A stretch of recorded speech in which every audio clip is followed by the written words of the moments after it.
Hello, everybody. Good afternoon. Happy Juneteenth. I just wanted to come on here to try to read these court documents. I just wanted to read these court documents because, as we all know, unless you've been living on a rock, Tyler Perry has been sued for $260 million by Derek Dixon, who played Dale on The Oval. These court documents, of course, everything in this video is alleged entertainment purposes only. I'm doing this for fair use commentary. These documents were filed in Superior Court of California, County of Los Angeles. No, I'm not gonna post it because I haven't redacted anything. So I'm just gonna sit here and try to read these court documents. They're from what I'm looking at, it's like 46 pages, but of course, I'm not gonna sit here and even attempt to try to read 46 pages. But it does state that it states Derek Dixon, he's the plaintiff. This is against Tyler Perry. He will be the defendant in this case. There are 10 complaints. The first complaint is 1, quid pro quo sexual harassment. 2, work environment harassment. 3, sexual harassment. 4, workplace gender violence. 5, violation of Bain Act. 6, sexual battery. 7, sexual assault. 8, negligent retention. 9, intentional infliction of emotional distress. 10 is retaliation. And there is a statement where there's a demand for a jury trial. The summary of action, it states plaintiff Derek Dixon files his complaints against defendant Tyler Perry, alleging as follows. His allegations are the following complaints is pled on information and belief. The case arises from a sustained pattern of workplace sexual harassment, assault, and retaliation perpetrated by Tyler Perry, a powerful media mogul, against plaintiff Derek Dixon, a professional actor and screenwriter. Mr. Perry is an American actor, filmmaker, and playwright who has built one of the most successful careers in the film and television industry. Mr. Perry took his success and power and used his considerable influence in the entertainment industry to create a coercive, sexually exploitive dynamic with Mr. Dixon, initially promising him career advancement and creative opportunities, such as producing his pilot and casting him in his show, only to subject him to escalating sexual harassment, assault and battery, and professional retaliation when Mr. Dixon did not reciprocate Mr. Perry's unwanted advances.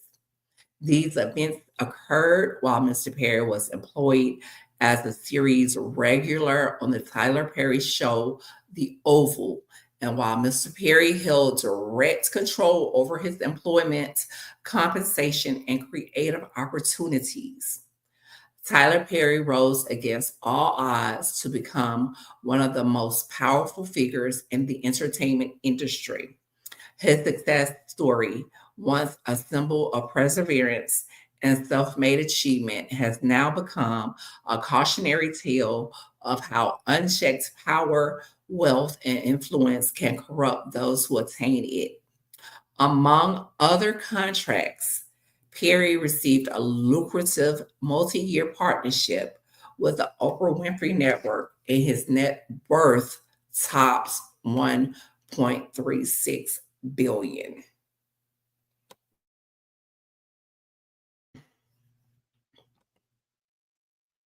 Tyler Perry Perry's rise to fame and fortune elevated him from a powerless victim to a figure of tremendous wealth, influence, and power, culminating in the ownership of his own film studio. Rather than using his influence responsibly, Tyler Perry has engaged in a pattern of misconduct where he exploited his position of power. Tyler Perry has been using his power and influence to molest, abuse, and sexually assault impressionable and vulnerable employees and actors who look to him for guidance and mentorship while pursuing their dreams. Just like Harvey Weinstein, Bill Cosby, R. Kelly, Sean P. Diddy Combs, Kevin Spacey, Roger Ailes, and many others in the industry, Mr. Perry's success has led him to believe that money and influence can get him wherever he wants. That belief so slowly transforms into the false idea that Mr. Perry can have whomever he wants. There are things in life that money cannot buy. Mr. Perry sought the one thing his wealth and influence could not purchase, and that was a sexual relationship with a man who would remain silent. Perry told Mr. Dixon that his ideal relationship would involve a male partner who he could provide for and who would be loyal but emotionally detached. Perry told Dixon, whoever ends up with me is going to be a happy mother effer. In essence, Mr. Perry desired a one sided coercive dynamic with a subordinate, an arrangement devoid of mutual consent, or emotional reciprocity. Thus began Perry's calculated pursuit of Mr. Dixon. This was not Perry's first instance of sexual exploitation. He has demonstrated a troubling pattern of exploiting vulnerable male characters, actors, and employees, leveraging his industry power to create a cycle of hope and dependency. First, he offers aspiring actors the prospect of career defining opportunities, roles that promise visibility and advancement. Then, once they are in his professional orbit, he uses the weight of his influence to ensnare them, positioning their success as contingent on meeting his demands. In a quid pro quo sexual compromise, this pattern of behavior reveals a calculated use of professional power for sexual leverage. Using his influence, Mr. Perry provided vulnerable men with acting positions, roles, show contracts, cars, and money. Once the object of his desire was hooked, Tyler Perry would then put them in fear of losing it all unless they engaged in Mr. Perry's perverted desire for sexual gratification. Mr. Perry would easily kill off a character in a show of an actor who failed to indulge Perry's sexual fantasies. In one such exchange, Perry stated that he could fix things because the actors of a show he was filming should all be scared because they were all shot at and we don't know who lives. Meaning that Tyler Perry was going to use this as a tool to gain compliance with his desires. Derek Dixon was Mr. Perry's sexual desire ever since they became acquainted. Dixon was working as a part of the event staff for a party hosted by Mr. Perry. When Mr. Perry noticed him, Perry immediately offered Dixon the chance to audition for a part in one of his TV productions. Dixon agreed and was on set with Perry behind the camera for weeks in close quarters. During the time they were filming, Perry would send flirtatious text messages to Dixon. For example, in one message, Perry stated he was jealous when he saw Dixon going on a walk with another man named Brad. In another text message, Perry stated to Dixon, "What's it going to take for you to have guiltless sex? Have y'all found that yet? In therapy, you can have freedom from religious guilt and still believe in Christ." Plaintiff carefully navigated a friendly demeanor to prevent the loss of income and opportunity on the one hand, on the other, a firm boundary against Perry's advances. Often, when Mr. Perry started drinking, he would demand more attention from plaintiff and get more aggressive with his flirting. On one occasion, when Mr. Perry was drinking, he started to become extremely annoyed when Mr. Dixon avoided him. Perry stated that of the 600 people in his phone book, he only wanted to talk to Mr. Dixon. Dixon did his best to tiptoe around Mr. Perry's sexual aggression while keeping on Mr. Perry's good side. This is just craziness.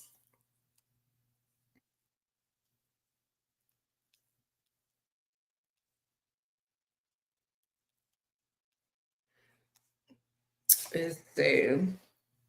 Mr. Perry made it clear to Dixon that if Dixon ignored Perry or failed to engage with the sexual innuendos, Dixon's character would die in the next season. Indeed, Dixon's character, Dale, was shot 4 times in the chest at the end of his first season. Dale sucked. And on the oval, and Perry always held this over Mr. Dixon's head, implying that Dale would survive if Dixon kept Perry happy. But I didn't watch Ruthless, so I don't really know what he did on Ruthless. But when I did watch the Oval before I gave up on it, Dale wasn't a good actor. They could have did without him. He was not a good actor at all. They could have been offed him on the show because he wasn't a good actor. But I guess this would be the reason why he was still there. But anyway, once Perry recognized the extent of control he had over Mr. Dixon, he escalated this behavior. On multiple occasions, Mr. Perry sexually assaulted Mr. Dixon, including one instance where he forcibly pulled Mr. Dixon's clothing, groped his buttocks, and attempted to force himself on Dixon. Mr. Dixon told a drunken Perry no and attempted to remove Mr. Perry's hands, but Mr. Perry held tightly onto Dixon's wrists. Mr. Dixon was only able to escape after de-escalating the situation by abruptly changing the subject. The day after the assault, Mr. Perry called and texted Mr. Dixon relentlessly, saying, "Try to call me, and I really need to talk to you. Please call as soon as you can." Finally, when Mr. Dixon answered Tyler Perry's call, Mr. Perry profusely apologized for the sexual assault while blaming it on other things. Perry continued, he didn't know why he would do that. Maybe he was self-sabotaging. On the very same call where he apologized for the sexual assault against Dixon, Perry told Dixon, "And don't worry, we're going to do your show," referring to the pilot that Perry knew Mr. Dixon had desperately wanted to produce.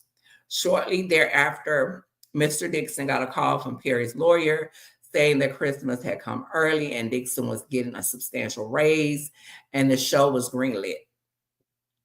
Perry's attorney explicitly warned Dixon not to tell any other actor on the show about Dixon's raise because no other actors were getting a raise, only Dixon. Perry kept telling Dixon he was sorry and that the harassment would not happen again. However, the harassment and assaults continued. Mr. Perry would also try to deflect the blame for the sexual assault by saying that Dixon didn't have a strong enough no. Perry told Dixon that you have to be able to say no to propositions for sex and mean it and make it clear. I don't think your no has to be strong. You just say no. strong, weak, or however it is. If you don't want to have a sex with the man, you don't want to have sex with him. And you should be able to accept the no that you're given.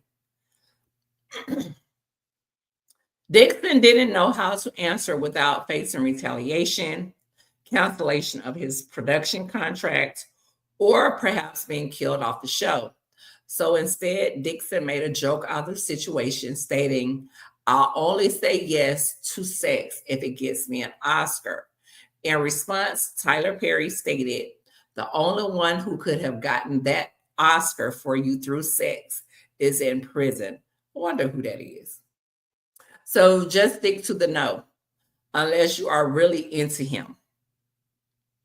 Perry reveals through text messages that the no he was referring to was Dixon's no to sex in exchange for promotion in the industry, classically known as quid pro quo sexual harassment.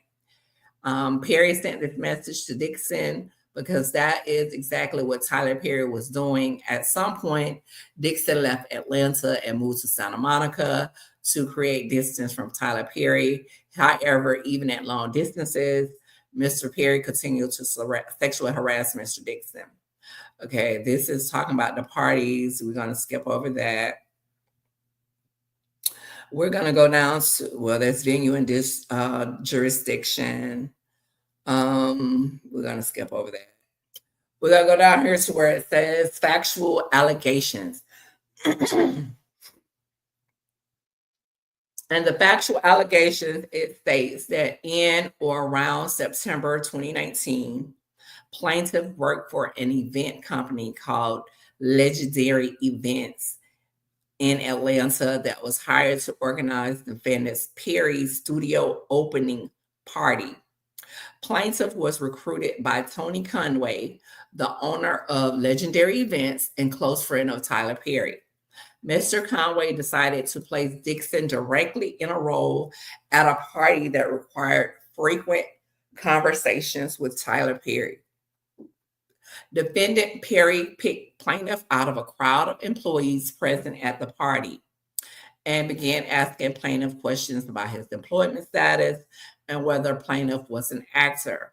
In or around early October and on the last day of the party, defendant Perry insisted that he and plaintiff exchanged phone numbers, and Perry subsequently texted plaintiff to introduce himself. Perry began by asking Dixon about his dreams and aspirations. Dixon told Perry he was interested in acting and writing. Perry then told Dixon to do an audition over the phone and send it to Perry. Dixon told Perry he was at a Halloween party. Perry asked to see pictures of Dixon in costume, and Dixon complied. When Perry saw the pictures, he texted Dixon, "I was going to say, your cowboy needs a sugar daddy." Whew, baby. Perry continued with, "You look great. You're just lacking costume parts. Sorry, don't want to offend." Dixon responded with, "Not at all.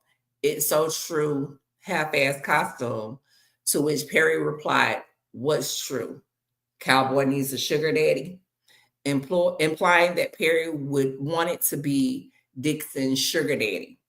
Dixon quickly shut down those comments by reiterating what he said earlier, that the truth was that he was lacking costume parts.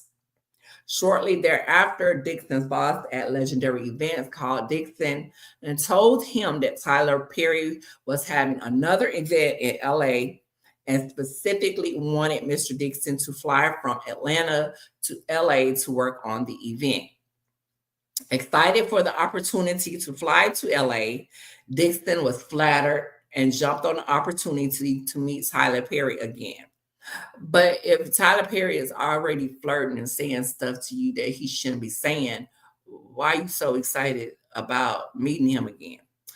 Anyway, shortly after doing the event on November the 3rd, 2019, defendant Perry sent plaintiff several text messages that he would love to find the plaintiff a job and change his life, insisting that they would make it happen. They should make it happen. Perry sent Dixon what turned out to be an ominous warning: be careful hanging around me. I cause dreamers to dream bigger. I cause them to not only believe, but do. Then let's make it happen. You're an artist. You have to be fulfilled. Nothing else will suffice. The very next day, defendant Perry sent an email which contained an offer for plaintiff to play the role of Dale in Tyler Perry's Ruthless. Like I said, I have never seen Ruthless, so I don't really know a whole lot about Ruthless. Perry said it was a small role that could get a lot bigger, thereby setting up the first stage in a series of escalating quid pro quo offers. At this point, Dixon did not know that Perry was interested in men or that he was looking for a sexual relationship. Dixon assumed that Tyler Perry was a genuinely a caring person who discovered the talent that Dixon always felt that he had.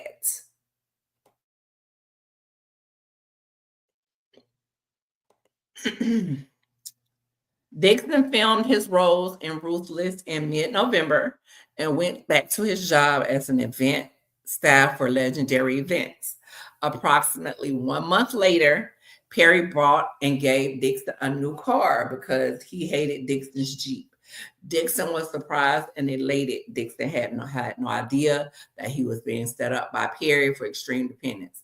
Okay, if you've only met this person once or twice and they just up and buy you a vehicle out the blue, common sense should tell you they setting you up for something. They want something in return. Nobody is just buying you a car just to buy you a car.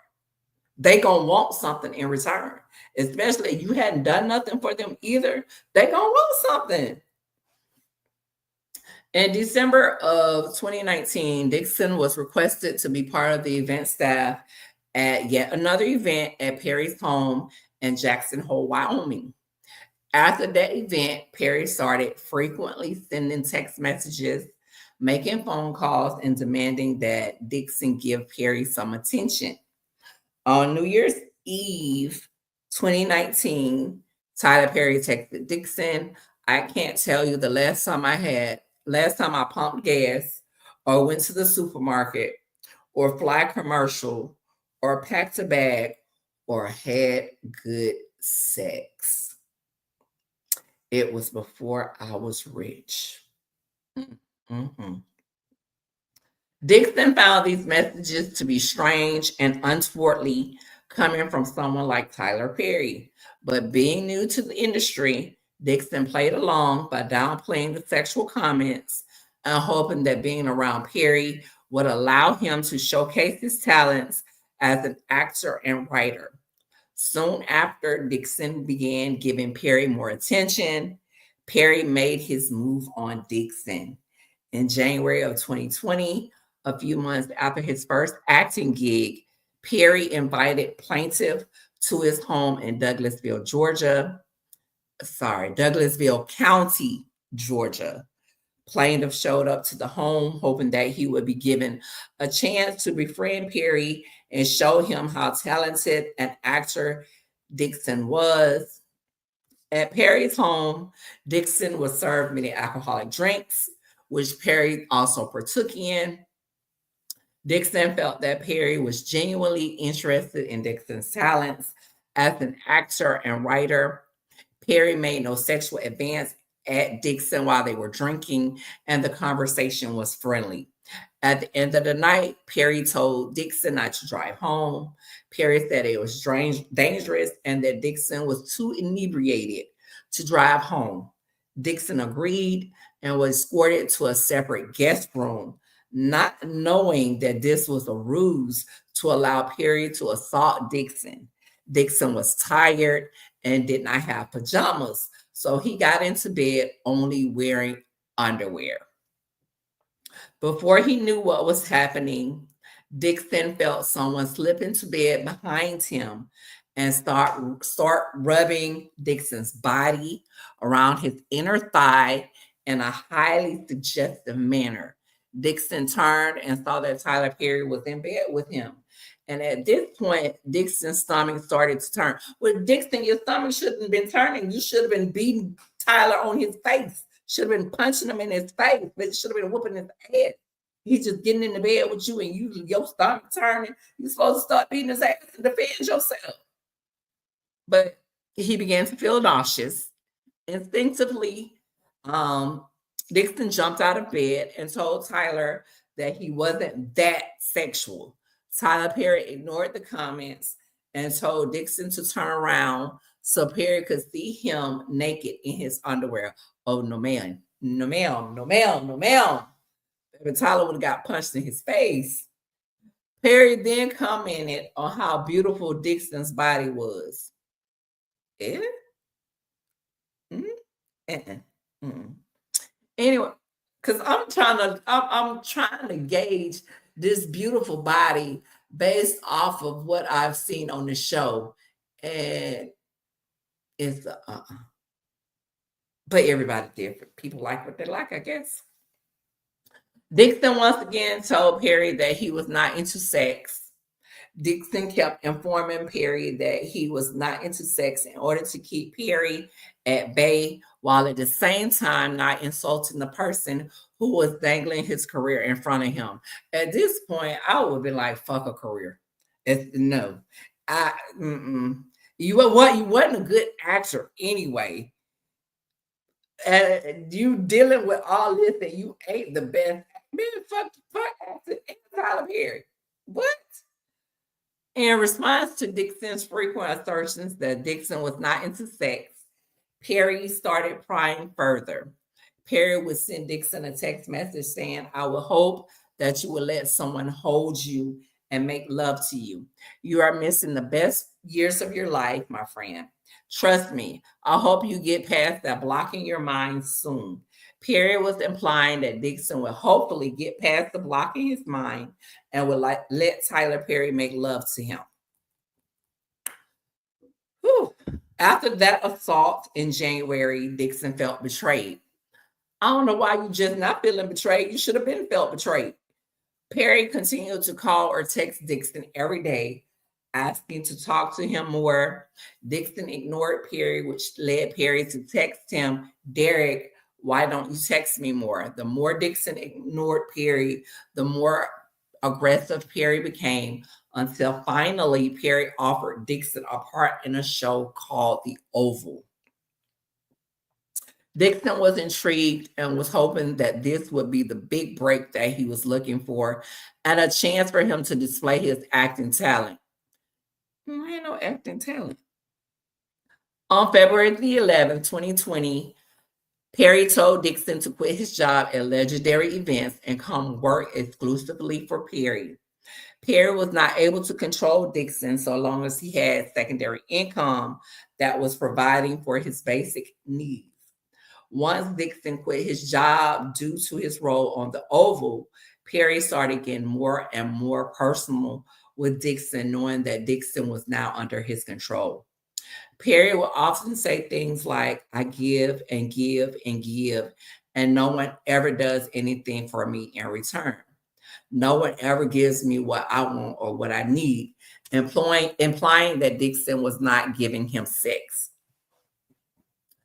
Perry started asking Dixon about Dixon's sexual preferences and what role Dixon took on when engaging in sexual acts, i.e., whether he was a top or a bottom, which in sexual terms means whether Dixon preferred to give or receive. Perry further indicated to Dixon that he had sex with men before and that he was a top. Perry further told Dixon that when you have a big dick and when you hit the G spot just right on these bottoms, they go crazy. Oh, Jesus. Perry further told plaintiff that he wanted a man who was in a relationship with another individual, but with whom he could be emotionally involved and engage in sexual acts with, like a friends with benefits relationship. because Perry did not have time to deal with the emotional aspects of a relationship, only the physical. So basically, he just want to have somebody to. Despite these comments, Dixon knew that a full-throated refusal would land him in the doghouse and might result in his role being cut on the Oval. So you wanted your acting career that you suck in anyway over your self-respect. Oh, okay. Fearing that his career would end before it began, let me leave my opinions on that to myself. Dixon put up with these comments and continued to maintain that he was not the sexual type.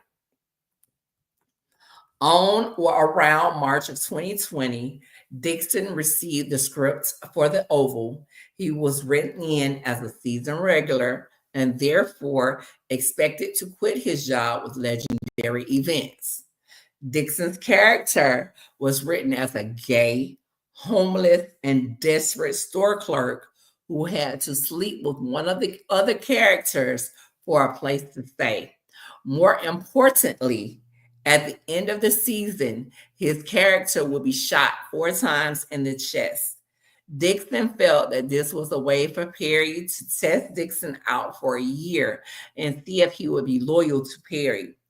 When Dixon asked Perry about the shooting, Perry indicated that if Dixon did a good job, Dixon would be back, and that a shooting didn't necessarily mean that Dixon's character was out of the script for future seasons. Perry commented that Dixon's character was only shot in the chest, not in the head. Dixon immediately understood that his job security depended on his relationship with Perry. From this point on, Dixon worked with a constant fear of losing his job if he did not engage with and endure Perry's sexual harassment. Shortly after giving Dixon this news and after telling Dixon that future seasons were dependent on Dixon doing a good job, Tyler Perry invited Dixon to his home in Atlanta. Plaintiff asked questions and tried to wiggle his way out of the invitation because he remembered what happened the last time the two were alone. However, plaintiff knew that his job security, income, and livelihood depended on his attendance.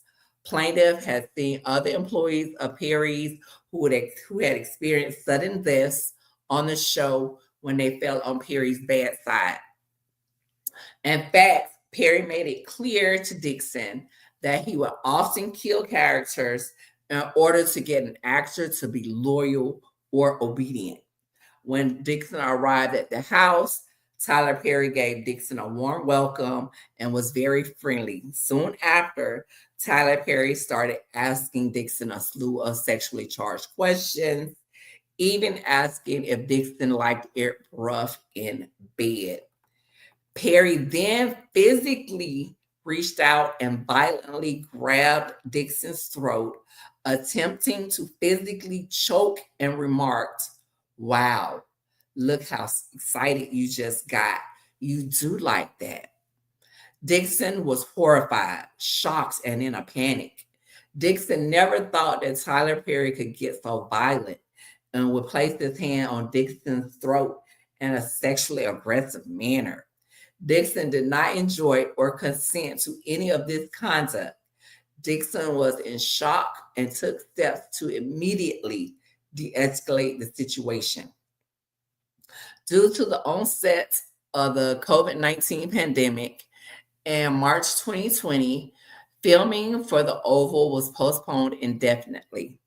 During the period in which filming for The Oval was postponed, Tyler Perry would make FaceTime calls and other contacts to Dixon almost every day, treating Dixon as his on-call pet. Dixon felt obligated to answer for fear of losing his role, income, and career. Perry often asks Dixon about his whereabouts, often demanding that Dixon respond immediately. When he didn't, Perry would send text message to Dixon stating, Derek, girl. You can't make this up. And what are you doing? Additionally, Perry was jealous of anyone who Dixon had a relationship with. Tyler Perry told Dixon that if Dixon got COVID-19 from his roommate at the time, Dixon would not be able to shoot the Oval. Perry encouraged Dixon to move into one of the on-set studio houses owned by Perry, where Perry would have more control over Dixon's whereabouts. Thereafter, Perry would text plaintiff about other actors on his show, Ruthless. Perry told Dixon how he manipulated employees through ruthless retaliation. Perry told Dixon that if he did not like the way an actor behaved or the way the actor was acting, the character would simply die in season 2. Dixon understood that Perry was informing him to be cautious about disappointing or upsetting him. As a result, Dixon continued to put up with Perry's suggestive messages and sexual advances while doing his best to protect himself by taking notes and amassing evidence of the sexual harassment and keeping old text messages. In one conversation in or around April of 2020, Perry told Dixon that Perry imagined Dixon prancing around in a cowboy outfit and that Perry did things to Dixon and that he couldn't talk with Dixon about any further because they were so wrong. In or around April of 2020, and while Dixon was living in the studio homes on set, Perry often coerced Dixon to drink alcohol and then get on the phone with Perry. Perry would frequently have someone drop off alcohol at Dixon's door. Perry would eventually turn these phone calls into sexually explicit rants. Perry would get frustrated with Dixon and tell Dixon that he was not giving Perry what he needs. Dixon's refusal to succumb to Perry's sexual advances caused Perry to be even more frustrated. Eventually, Perry warned Dixon that if Dixon told his castmates about the harassment, Dixon would be opening himself up to lots of questions and foolishness. And Dixon demanded that Dixon not discuss any of their conversation with his castmates. Perry upped the stakes by telling Dixon point blank that he was not to tell anyone about their friendship. Perry told Dixon that it should all remain a secret and tried to make it seem like this secret was for Dixon's benefit. Perry continued to sexually harass Dixon. On June 27, 2020, defendant Perry texted Dixon that all he wanted for his birthday were biscuits and BJs, referring to blowjobs, but that all Perry ever received were biscuits, insinuating a request for oral sex from Dixon. This text was followed by other messages calling Dixon cute, cutie, and that Perry was just thinking about Dixon. Despite these advances, Dixon continued to act professionally and continued to tell Perry he was not sexual. That seems to be the only way of keeping Perry at bay while keeping his job. In July of 2020, Perry remarked about how much he loved the script for Dixon's television series called Losing It and exclaimed that he wanted to shoot the pilot for it. Perry would never really work toward that goal, and what Perry was really doing was making Mr. Dixon more dependent on him, so that Perry could later extract sexual favors from Dixon as a quid pro quo to produce the pilot. In or around August of 2020, Dixon and his castmates began shooting for the Oval after delays due to the COVID-19 pandemic. during which time all castmates and crew lived on the studio sets in a quarantine bubble. Shortly after, Perry confided in Dixon that two cast members were pissing him off, and that Perry swore that he knew how to fix this shit. Perry added he loves killing a mother effer in a show that no one expects. That he was going to shoot them all shot and kill the mofos, which he was trying to take out all the characters, referring to killing all the characters in the Oval, played by actors who Perry wanted to retaliate against. More importantly, Perry stated in one text message, "I may need to shoot the shoot out earlier," which Dixon understood to mean that unless the actors knew they were going to die and that their time on the show was over, they wouldn't change their ways.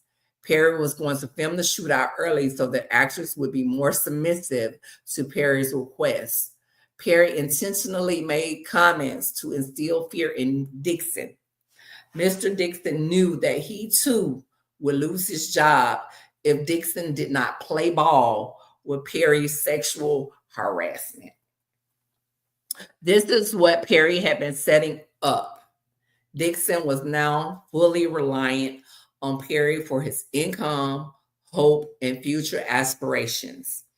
Perry made it clear that Dixon was not to disclose the relationship to anyone else, and Dixon was aware that Tyler Perry would kill him off the show for good, thereby ending his career if Dixon got on Perry's bad side. To top it all off, Dixon already knew that his character was shot 4 times at the end of the season, but that the shots might not be fatal. In July of 2020, Perry read the script of Dixon's pilot and told Dixon that he loved the show so much he wanted to shoot the pilot. Dixon did not know that Perry never intended on shooting the pilot. Perry knew that he could use the motivation of shooting Mr. Dixon's show to get Dixon to do what Dixon had been resisting for months, which was to give Perry the sexual gratification that Perry so craved. Once the stage was set, Perry knew he could get away with sexual harassment. During the filming of The Oval in 2020, Perry engaged in severe and pervasive tirade of sexual commentary, including but not limited to A, that Dixon liked being choked. B, why do you twist your hips when you walk? C, how can I get a day of Dixon? Ooh. D, when will you be thick again? Oh, goodness. E, I love how I feel right now, but I don't like being horny. F, I feel sorry for the first person who flirts with me. G, I've been trying to put that energy somewhere else, but everything is sexual on this stuff. H, that snake across the table made me think of, it's a photo of Nicki Minaj from the music video Anaconda, in which she references intercourse with male genitalia symbolized by a snake. Okay. I will gladly choke you right now. Ooh, ooh. J, a suggestion that Dixon should get braces behind his teeth, that plaintiff would have to give up BJ's, and that it would be dangerous for Dixon's partner, especially if they're not circumcised. Oh my gosh. I'm doing too much. Okay. That's when you're thick Derek, fun Derek, drunk Derek, before COVID Derek. I missed him just without a butt. And L, thick Derek would have worked them pants out. Damn, Tyler, you got a lot going on, ain't you? You all break. Perry also photographed Dixon's buttocks while on set and sending the pictures to Dixon. Two text messages of many showed that Perry was jealous of seeing Dixon with other men and that Perry described Dixon as beautiful.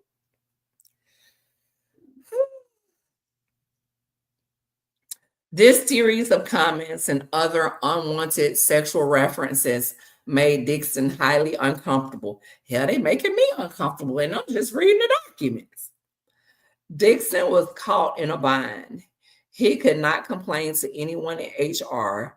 He had nowhere to turn for relief from the sexual harassment, and he knew that if he did not endure it, he would be killed off from the Oval. Dixon was unsure whether to joke back or rebuff Perry's sexual harassment, so he endured it, knowing that his job was on the line if he did not engage. Perry would also share intimate details of his own sex life with Dixon, among other things. Perry would tell Dixon that he had not had good sex since he became rich, and that there were certain times where he had not been touched in months. On the second to last day of shooting for the Oval, Dixon filmed the episode where his character was shot 4 times, indicating a seeming end to his role on the show and his termination from the job. It was precisely following this day of filming when Tyler Perry knew that Dixon's character's fate was to be decided by Perry invited Dixon to his trailer for drinks. Dixon knew that refusing meant the end of his career, so he accepted. It was there on the very same day that Perry dialed up the harassment to a new level. Tyler Perry asked Derek Dixon point blank, "Are you attracted to me?" and demanded that Dixon answer. Plaintiff reiterated the same way he did after the first assault by skirting the question. Dixon told Perry that Dixon wasn't that sexual or looking for anything. Perry's incessant probing did not stop. Perry continued to talk about how good looking and sexy Dixon was, and that plaintiff was wasting his looks by not being free and having sex.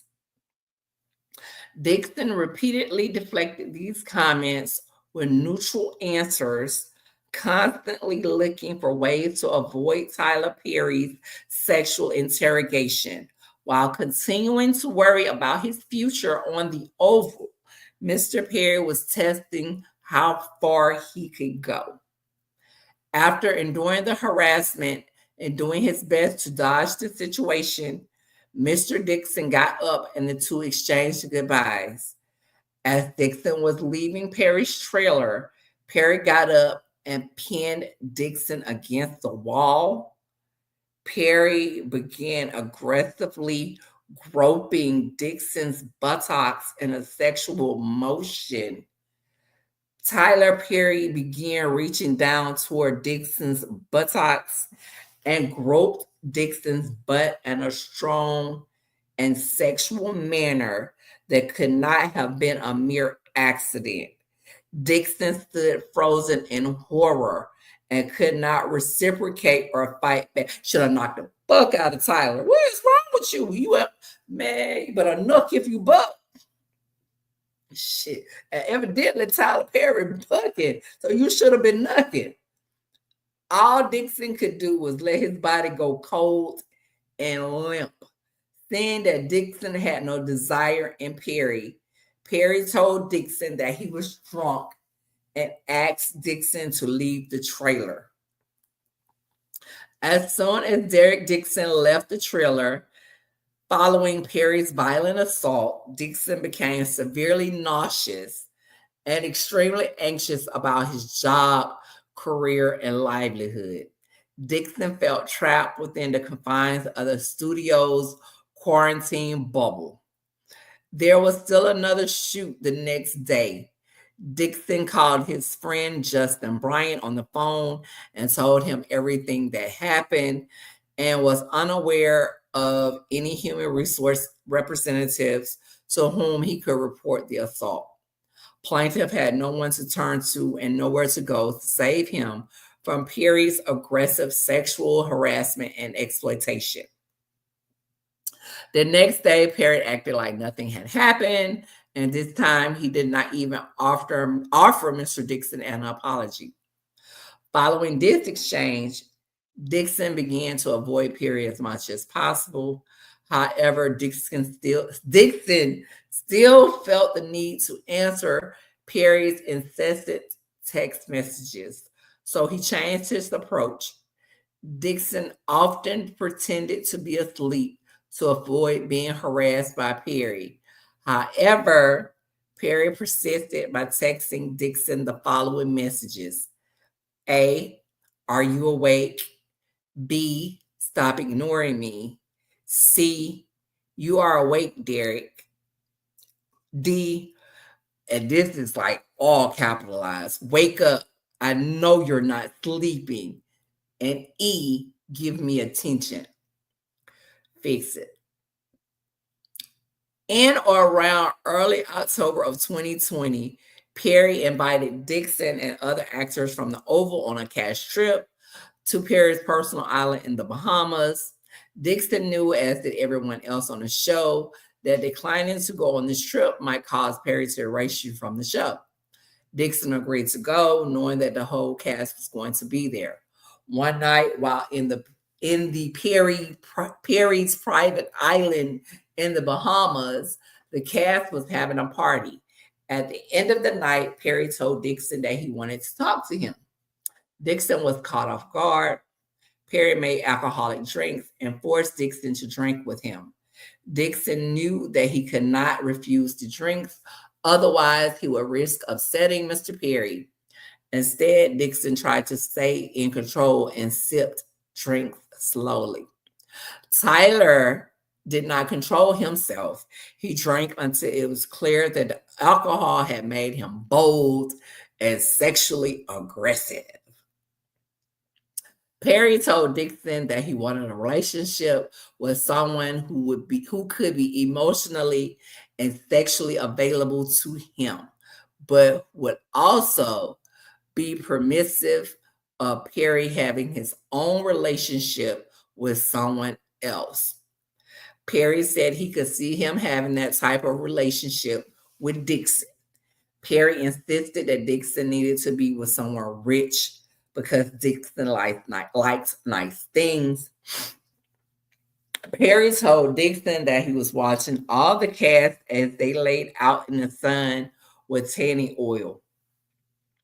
Perry continued raving about how seeing Dixon greased up like that was driving him crazy. Tyler's Perry said he would have burnt the whole island down if one of the other actors or anyone else from the group had touched Dixon that night. Oh my God. This is craziness. This is straight craziness. And this is supposed to be factual allegations. Oh my God. At that point, he once again aggressively seized Dixon and groped his buttocks.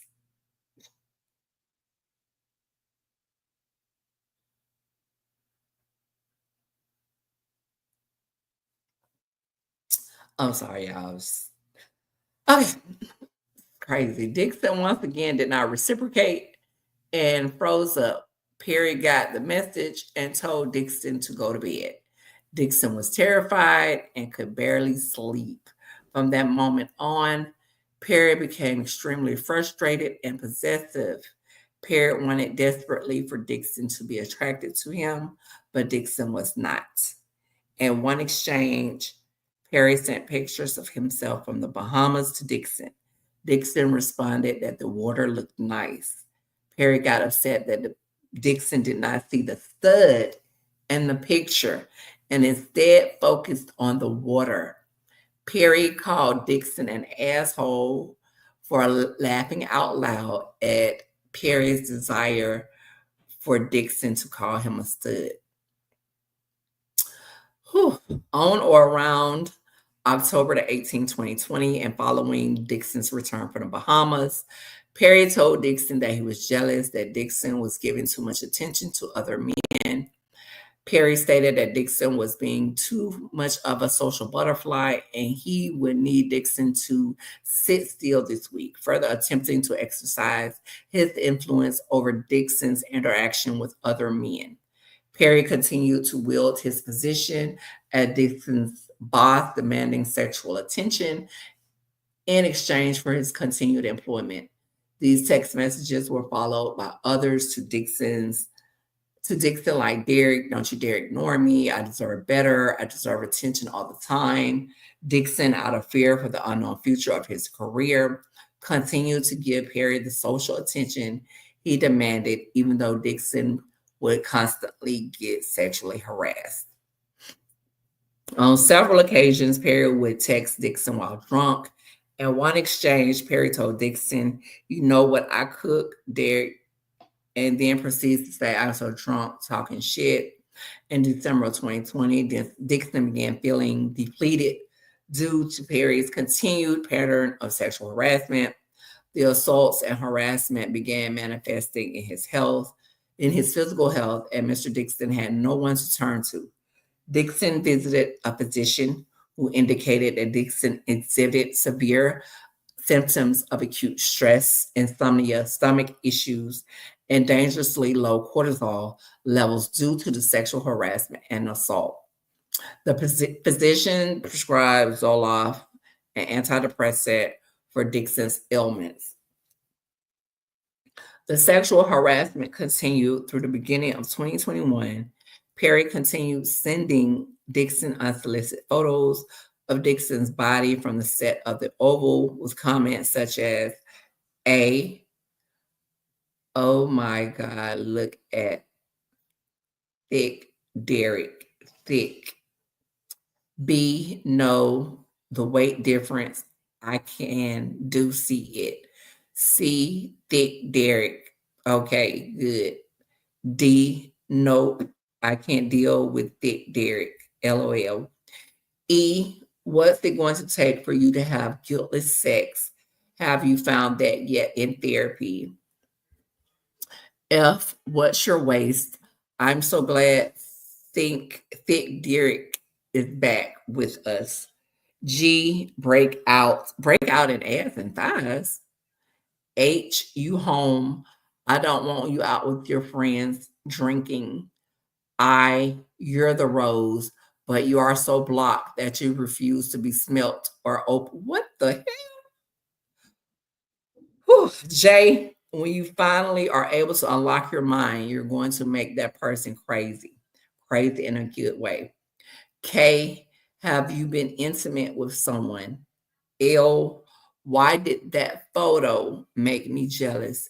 You two together." M, "Thick Derek, get that Chipotle." No, I can't. Only from your jeans. What the hell? N, "Derek is there to make men swoon." Oh, he done said a lot. Oh, "What I mean by that is you're beautiful. When you finally are able to unlock your mind, you're going to make that person crazy, crazy in a good way." Dixon responded, "As long as my face doesn't get messed up, as long as it doesn't leave a mark." And Tyler Perry responded, "What will leave a mark, Derek? Say it. On your neck? What do you mean you haven't? Have you been intimate with someone?" P, "I can't wait. Get that phone call from you when you tell me you let go and you loved every minute of it." Ooh. Q, "No straight man would be going on walks with you or cooking dinner for you unless they wanted to fuck you. I would fuck, oh my God, I would fuck you." What kind of sick shit is this? R, "What are you doing? What are you doing hanging out with that girlfriend of yours? She wants you too.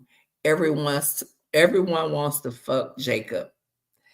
referring to Dixon's character in the pilot of Losing It. Mm, mm, mm, mm, mm, mm.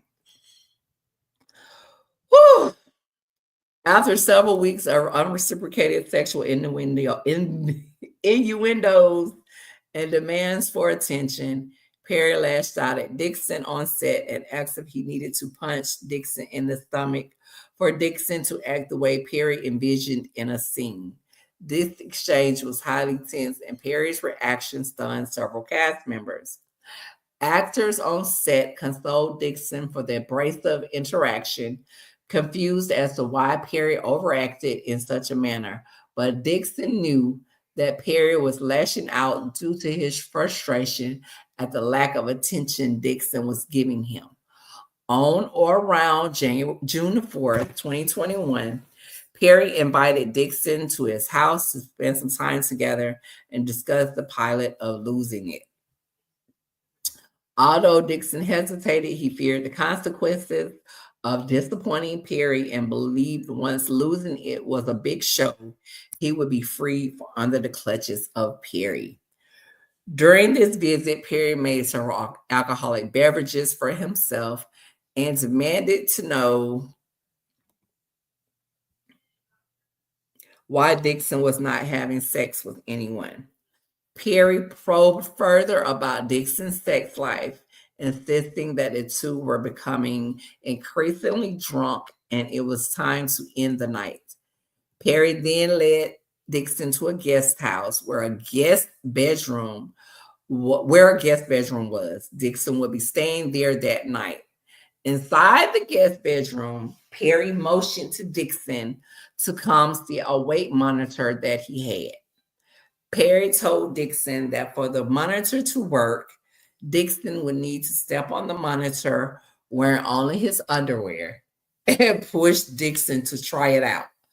Dixon tried to avoid the uncomfortable situation, but decided it was better to comply and hurry to bed than to wait for the alternative at that point. After weighing himself, Dixon walked toward the guest bedroom, followed by Perry, who then asked Dixon for a goodnight hug. Rather than arguing, Dixon complied, at which point Perry reached out and yanked Dixon's underwear down from behind. Perry then began to vigorously grab, grope, and play with Dixon's buttocks in a sexual manner. Dixon was naked, stunned, and seized by tremendous fear.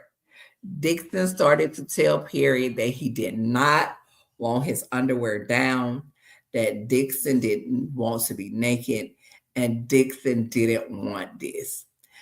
Dixon quickly reached to pull his underwear back up.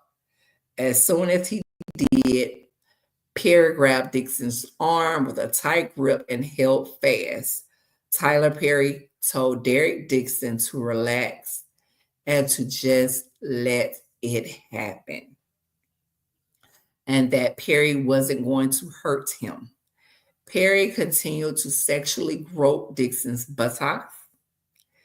Dixon's anxiety rapidly escalated, thinking that he might soon be raped. Dixon was not sure what to do, and his breath shortened. Perry ignored Dixon's refusals and held Dixon's hand fast, preventing him from reaching for his underwear. Dixon was naked and being groped by a large, drunk, and sexually frustrated 6'5" man who had Dixon in his clutches. Dixon did not know if he was going to have to get into a physical fight, but he knew that any efforts to fight back were hopeless. Perry had armed security at his gate, which was much larger than Dixon, and told Dixon that he had several guns in his home. Several pow-pows in his home. Dixon was desperate for a way out and remarked that he couldn't do anything sexual because he was so hungry, attempting to change the conversation. Dixon asked, "Is there any food up here?" which prompted Perry to withdraw and order a pizza. Dixon, in fear of his safety, followed Perry into the main house to eat the pizza. Afterwards, Dixon returned to the guest house and, unable to lock the bedroom door, locked himself in the guest house bathroom and slept on the floor. Dixon then attempted to contact some close friends about the incident. The following morning, Dixon realized he had left his car keys in the main house, and upon going to retrieve them, encountered Perry. Perry told Dixon that last night's incident was why the two shouldn't drink together and that the previous night incident shouldn't have happened. Dixon responded, saying, "Oh, so that was my fault." To which Perry replied, "No, no, no. I'm not saying that. I'm just saying that shouldn't have happened, and I drank too much." Attempting to excuse himself for grabbing Dixon's butt, groping Dixon, and attempting to have sex with Dixon against his will.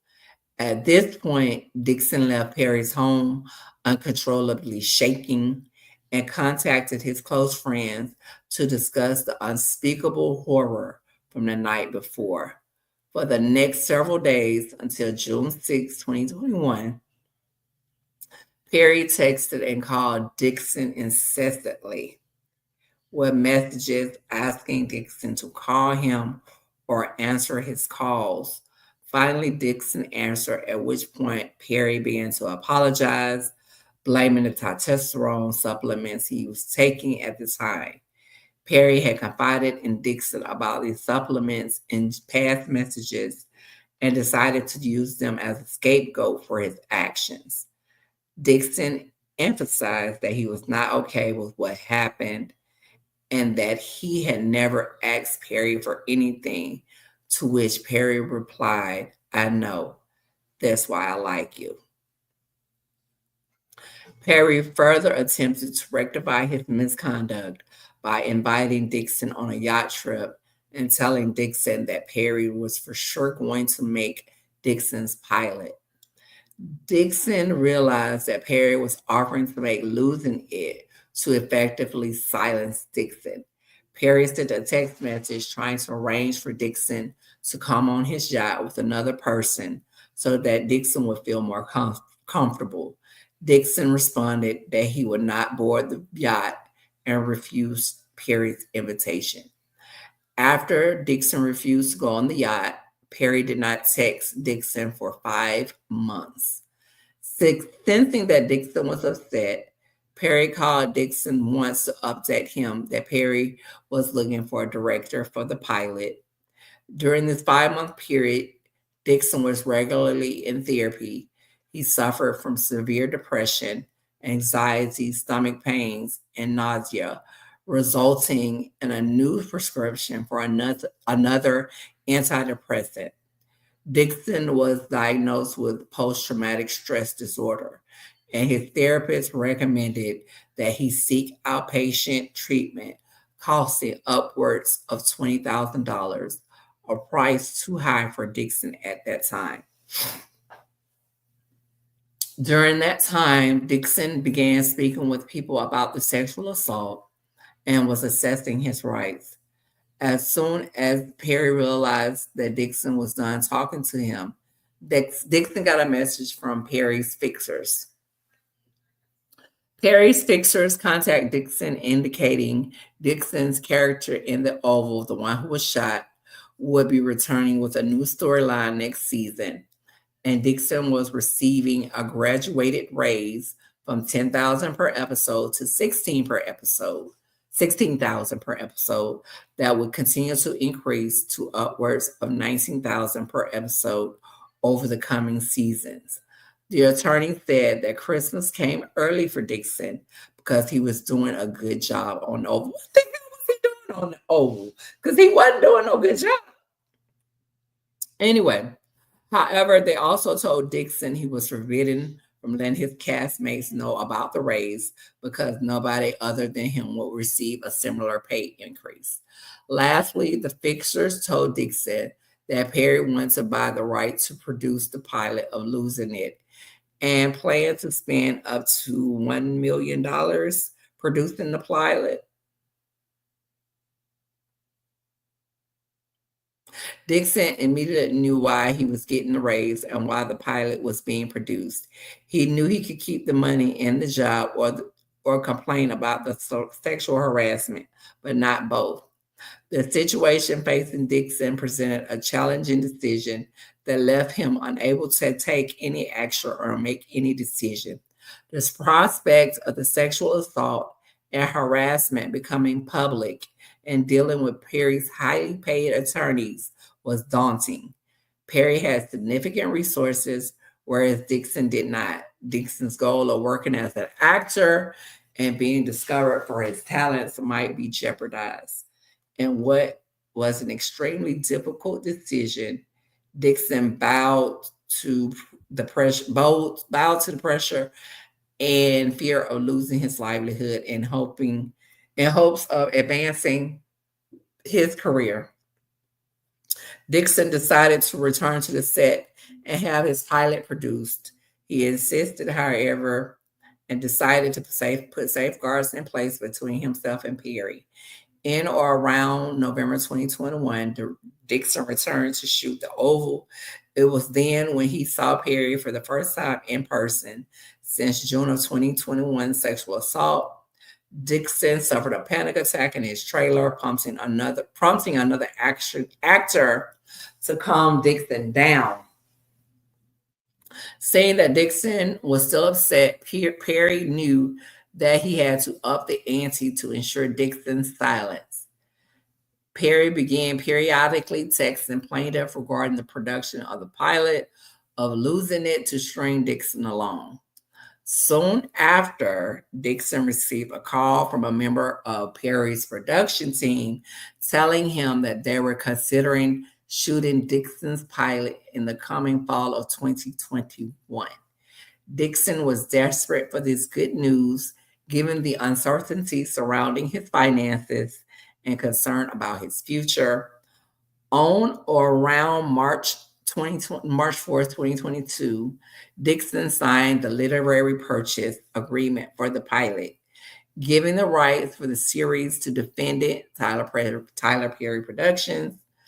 Dixon was unaware of TPS's pre-existing television contracts with Viacom, which would later prevent the sale of Dixon's show to any media outlet or streaming services for 2 years. On or around March 21st, 2022, shortly after seeing each other on the set of The Oval, Dixon and Perry began shooting the pilot. Perry called Dixon following the shoot, telling him that the show would net 2 to 3 million per episode and run for 2 seasons guaranteed. Perry purchased the rights to Losing It from Dixon, but did not try to sell it to any network. In fact, Perry was under contract with Viacom, preventing him from selling Dixon's show for an additional 2 years following the purchase. In other words, Perry spent money shooting a pilot for a show and then purchasing the rights to it, knowing that Perry could not sell the show for 2 years. Clearly, this was done for the ulterior motive of silencing Mr. Dixon. As it turns out, Perry had no intention of ever producing Losing It. Perry never made any effort to sell the show or shop it. Perry was only using the show as a quid pro quo to Dixon, holding its production over Dixon's head like swore a. On or around April 9, 2022, to his surprise, plaintiff received the script for another season of The Oval, in which plaintiff's character, originally written as a grocery store clerk, would play a male prostitute being pursued by a pimp This character scenes and stories shared eerie similarities to Perry's pursuit of Dixon. While it was not surprising that one of Perry's characters would end up this way, the timing of change to Dixon was a very clear message. As Dixon continued to read his scripts, he started to notice that Perry included lines taken directly from things that Perry and Dixon spoke about. Perry started to base the script on real life and made it personal. For example, Perry wrote about Dixon. I don't like none of my bitches running away. He was making good money for me. In or around April 2022, before beginning to shoot the next season of The Oval, Perry called to discuss the June 2021 sexual assault. On the phone call, Perry lectured Dixon about how Dixon was overreacting to the sexual assault because of prior sexual assaults in Dixon's life. Perry said that there was a misunderstanding and miscommunication, and that Dixon needed to say no stronger. In other words, Perry blamed Dixon for the sexual assault, claiming that Perry felt that Dixon's no was really a yes because Dixon did not say no strongly enough. So as not to jeopardize his employment with defendants, Perry and TPS, Dixon dismissed the conversation, especially due to the alleged impending sale of his show to a major broadcasting company.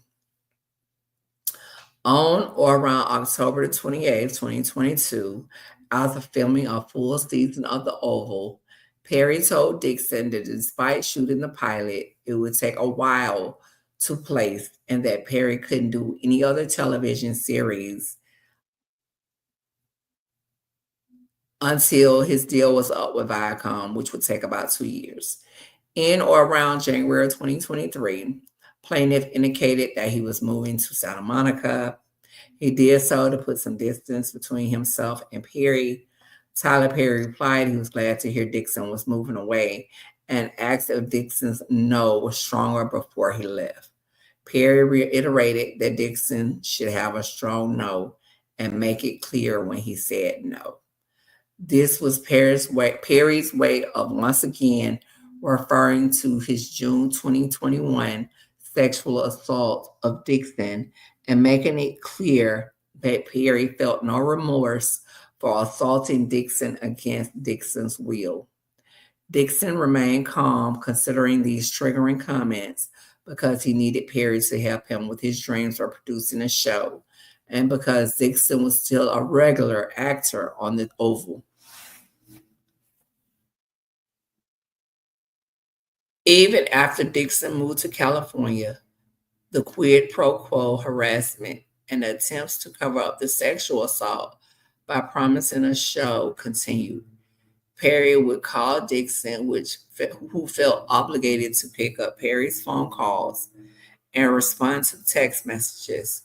These conversations would often start about work and then the men's business relationship, and then transition to further conversations about Dixon's sex life, adding to Dixon's trauma and forcing him to relive the sexual assault. Perry continued to envelop Dixon in this feeling of reliance and justify the sexual assault that happened. Perry would call Dixon and say, "You'll understand when you have a hit show." And in the same breath, refer to the sexual harassment. Uh, I'm sorry, refer to the sexual assault, saying, "I'm so glad we're past that." Dixon knew that he had to just hold his tongue because Perry was still employing Dixon. On around October 2023, Tyler Perry finally contacted Dixon, indicating that he was going to finish with his Paramount Global contract in January 2024 and that he would be able to start working on selling Losing It. Perry was just hoping that the statute of limitations would run on Dixon's sexual assault claims before closing the door on Dixon and on the quid pro quo that offered for Dixon's silence. In the same conversation where they are talking about Perry starting to do things with Losing It, Tyler Perry also asked Dixon who he was having sex with. Perry further pushed for details, asking Dixon if he was a giver or a receiver. Perry again said he wanted a partner he could have an emotional and sexual relationship. In December of 2023, Christian Keys, another actor who worked for Perry prior to Dixon's employment, posted a video on social media platforms detailing his abusive experience with an anonymous Hollywood billionaire, which Dixon pieced together and believes to be Tyler Perry. Dixon heard Mr. Key's account and saw that Perry had been engaging in the same sexual conduct as other actors, just like the interactions described by Keys. Perry would get drunk, climb into Dixon's bed, start fondling Dixon's butt. Dixon wanted to share experience with the media to prevent other actors from abuse by hands of Perry. Around this time, Perry called Dixon, indicating he really wanted to find a home for Dixon's television series, again perpetuating the quid pro quo after sexual assault to keep Dixon and his claims at bay. In January 2024, Perry told Dixon to begin working on a pitch deck for investors for the pilot. Despite having 8 episodes written, Perry only produced one, claiming that the president of the company conveniently misplaced $1 million that were going to be used for the show. During this time, Perry further solicited Dixon's assistance with other films and projects. Around March of 2024, Perry indicated to Dixon that the individual who was meant to pitch the pilot became depressed and could no longer pitch the show. Dixon didn't get angry.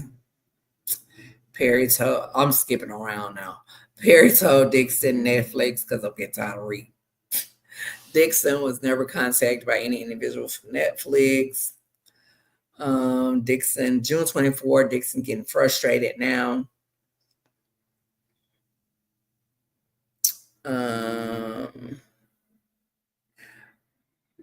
And when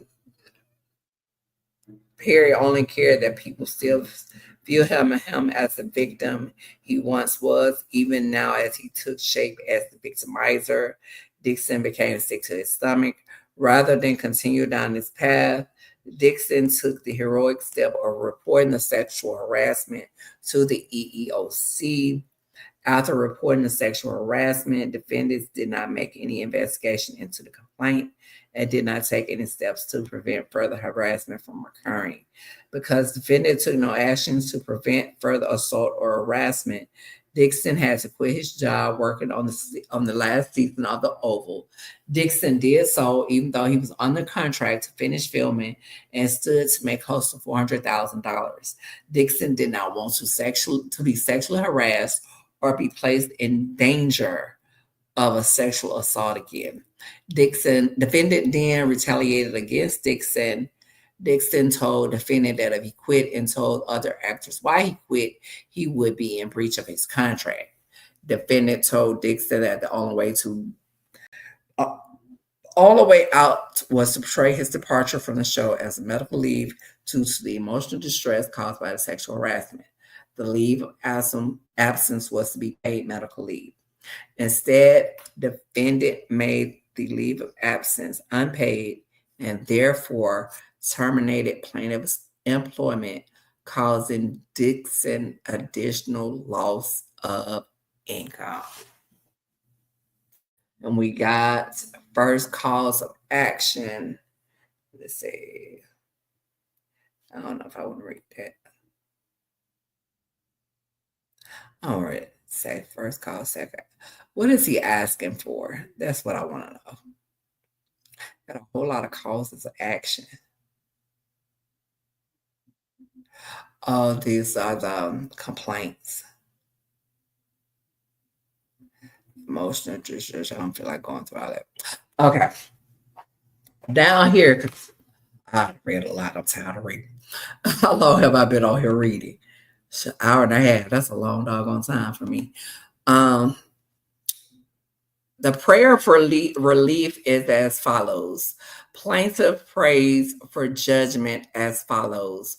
One, for special, general, punitive, and compensatory damages according to proof at trial.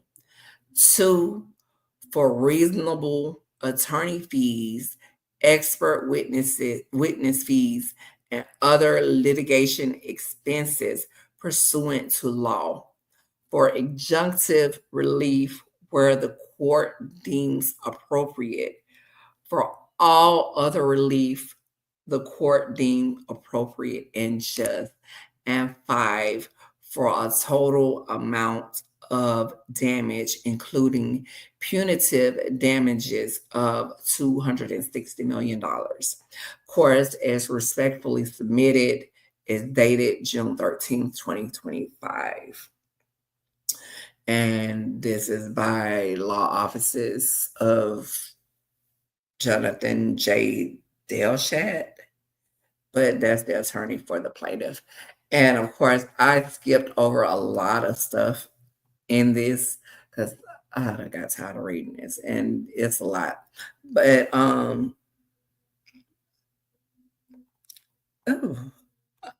there's this eighth cause of action that I'm looking at because it caught my attention. It says negligent hiring, supervision, or retention of an employee. This is where it states that um, Tyler Perry has a history of engaging in unlawful or dangerous conduct that could cause injury to plaintiff and others, yet failed to take any action to prevent such injury. In fact, it is alleged that Christian Keys and others may have been subjected to the same sexual harassment, and TPS knowingly covered up the harassment to protect Mr. Perry. Tyler Perry Studios allegedly took, or Tyler Perry Productions allegedly took action against Mr. Keys, including but not limited to paying Mr. Keys a certain sum of money and threatening him if he disclosed Perry's sexual harassment. At all relevant times, defendants and each of them and or their managerial employees or agents knew or reasonably should have known that the conduct and omissions alleged herein violated plaintiff rights under the statutes and common law. Now, this is a lot. If Tyler Perry is in fact guilty of all of this, he needs to be prosecuted to the fullest extent of the law. It is what it is. I hate that this young man was subjected to all of this, but I also feel like when you started being subjected to all of this, me personally would have said to hell with my career in Hollywood. But that's just me and my thoughts on that. That's it for me. Thank you guys for taking the time to sit and listen to this long, drawn out live. I appreciate it. Please don't forget to like, comment, and subscribe. I pray that everyone has an amazing day on this beautiful Juneteenth, and I will talk to you guys again soon. Goodbye.